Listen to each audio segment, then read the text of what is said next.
Hi! Hello! Welcome to రాకు Kiran vlogs. ఈరోజు మీ అందరి కోసం ఒక మంచి చాక్లెట్ రెసిపీతో మీ ముందుకొచ్చేసాననమాట. సో, ఈరోజు మనం తయారు చేసేవి చాలా హెల్తీ అండ్ టేస్టీ చాక్లెట్స్. ఆ చాక్లెట్స్ ఎలా తయారు చేస్తున్నాను, ఆ రెసిపీ ఏంటి అనేది ముందు మీకు చెప్పేస్తాను. నాతో పాటు వచ్చేయండి. సో, ఫస్ట్ మనం చాక్లెట్స్ కోసం ఇలా ఒక చాక్లెట్ మౌల్డ్ తీసుకోవాలి. ఆ చాక్లెట్ మౌల్డ్ శుభ్రంగా క్లీన్ చేసేసుకొని, దాంట్లో కొంచెం ఘీ వేసుకొని, దాన్ని మనము చక్కగా మొత్తం అంతా గ్రీస్ చేసేసుకోవాలి లోపల మొత్తం. అన్న తర్వాత ఇక్కడ నేను పెట్టేది peanut butter, home made peanut butter. మీకు ఇంతకుముందు ఇది పీనట్ బటర్ నేను రెసిపీ అనేది చూపించాను. కింద మీకు డిస్క్రిప్షన్లో కూడా లింక్ ఇస్తాను, చెక్ చేయండి. సో, ఇలా మొత్తం అంతా మనం స్ప్రెడ్ చేసుకుని పెట్టేసుకున్నాక దాన్ని ఒక 15 మినిట్స్ మనం రిఫ్రిజిరేట్ చేయాలి. తర్వాత మనం చాక్లెట్ కోటింగ్ కోసం మనం ఇక్కడ క్యాడ్బరీ బోర్న్‌విల్లేది డార్క్ చాక్లెట్ అయితే 50% తీసుకున్నాము. అండ్ దాన్ని మెల్ట్ చేయడం కోసం డబుల్ బాయిలింగ్ మెథడ్ అనేది యూజ్ చేస్తున్నాను. మీకు కనుక అవెన్‌లో కనుక చేసుకోవాలనుకుంటే అవెన్‌లో కూడా మీరు చేసుకోవచ్చు.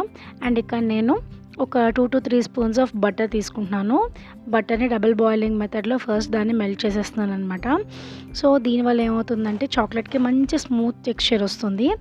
ఎందుకంటే ఆల్రెడీ ప్రిపేర్డ్ చాక్లెట్ కాబట్టి డార్క్ చాక్లెట్ అనేది మనం కొంచెం బటర్ యాడ్ చేసుకుంటే కనుక దాని టెక్స్చర్ అనేది మంచిగా వస్తుందనమాట. అంటే మనకి కోట్ అవ్వడానికి మనకి టెక్స్చర్ అనేది బాగుంటుంది. సో, ఇక్కడ మీరు చూస్తున్నారు కదా, నేను ఆ చాక్లెట్ మొత్తం ఇట్లా చిన్న పీసెస్ చేసుకొని ఈ బటర్‌లోనూ యాడ్ చేసేసుకుంటున్నాను అనమాట. అండ్ డబుల్ బాయిలింగ్ మెథడ్ మనకి హార్డ్లీ ఒక 10 మినిట్స్ పడుతుందనమాట. కాకపోతే ఆ టెక్స్చర్ అనేది మరీ గట్టిగా అవ్వకుండా జాగ్రత్తగా తిప్పుకోవాలి. ఇక్కడ మీరు చూస్తున్నారు కదా, ఇది కింద హాట్ వాటర్ బాయిల్ అయ్యే కొద్దీ మనకి గట్టిగా అయిపోతుంది, గనాచ్ అయిపోతుంది ఇది.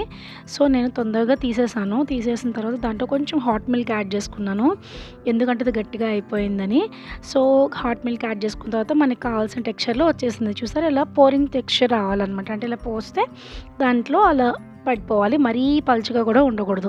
సో, ఇప్పుడు నేను ఫ్రిడ్జ్‌లోంచి తీసిన పీనట్ బటర్ బైట్స్ మీద ఇలా చాక్లెట్ పైన వేసేసి నేను దాన్ని ఒక 2 అవర్స్ ఫ్రిడ్జ్‌లో పెట్టేసుకున్నాను. తర్వాత ఇలా తీస్తే చూడండి ఎంతో టేస్టీగా ఉండే మన chocolate peanut butter bites ready అయిపోయాయి. టేస్ట్ అయితే అద్భుతంగా ఉంది.